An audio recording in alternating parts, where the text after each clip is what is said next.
একটা জীবন, বুঝলেন তো, একটাই জীবন। একদিন সকালবেলা জানলাটা খুলে দেখবেন বয়স হয়ে গেছে, ব্যাস বেলা ফুরলো।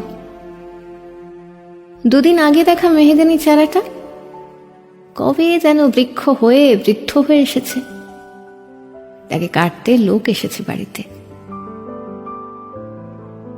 পাড়ার বড় দিদিদের বান্ধবীদের দল বিয়ে করে কোথায় কোথায় চলে গেল সবাই। সারাবেলা কাঁচত যে বৃদ্ধ লোকটা, তাকে সবাই মিলে কাঁধে করে নিয়ে চলে গেল একদিন। সত্য কোঁপছাটা লাজুক ছেলেটা ঘর ছাড়লো, পাড়া ছাড়লো, ইউনিভার্সিটি গিয়ে আর ফিরলই না কোনোদিন।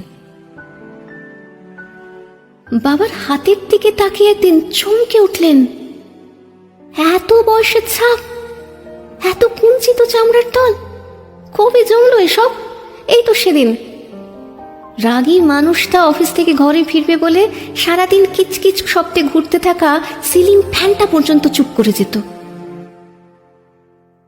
কি জাদু বলে, কি বাতাসে, কি অদ্ভুত মায়ায় এভাবেই নরম মোমের মতন গলে যায় দিন। একটাই জীবন, বুঝলেন, তার আর ফিরে আসা নেই, নেই দ্বিতীয় যাপন, নেই আর কোনো সুযোগ।